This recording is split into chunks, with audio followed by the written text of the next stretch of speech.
Hello, friends. No contemplative or spiritual discourse is complete without a discussion of the spiritual crisis. The spiritual crisis has appeared in contemplative literature going as far back as literature goes, and it goes by a number of names. For some it's called the descent into hell, or the dark night of the soul, Jhana of the cross. The descent into hell appears in the Iliad and the Odyssey, and it also appears in the Aeneid and in other literature. Now, the importance of the spiritual crisis is that we human beings, before we become contemplatives, we have a great deal of neuroses, and neuroses is what is called karma in Asian literature. Karma, in this sense, is habitual thinking patterns that are unwholesome or unsuccessful for life, and particularly for a happy and fulfilling life. So as we become contemplatives, we begin to, let's say, shed the layers of the self, and as we do that,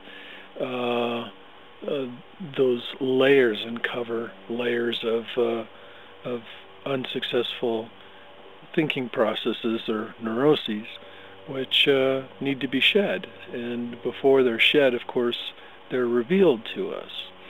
So we see these neuroses, and there are things about us that oftentimes disappoint us, or perhaps even horrify us. That, oh gee, that was inside of me all this time and I didn't realize it. But we have to see those things before we can let them go. And until we see them, they remain in our subconscious. So what happens is we become contemplatives, especially rigorous contemplatives, and we begin to negotiate the layers or the shades of samadhi, especially in the jhana stages, the 4 jhanas, is we begin to uncover the unconscious. And this is particularly relevant when we begin to approach the 2nd jhana, and if you recall, the 2nd jhana is the stilling of the mind.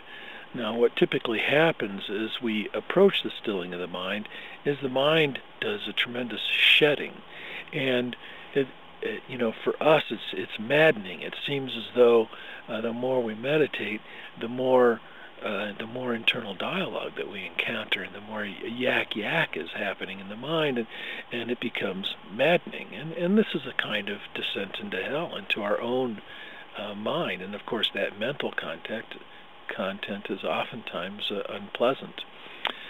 And now the important thing to get is that shedding immediately precedes the stilling of the mind. So if one can just sit with it long enough, then that shedding of the mind will take place, the internal dialogue will finally come to an end, and sometimes it can take hours, or it can take weeks and years to finally get through that massive internal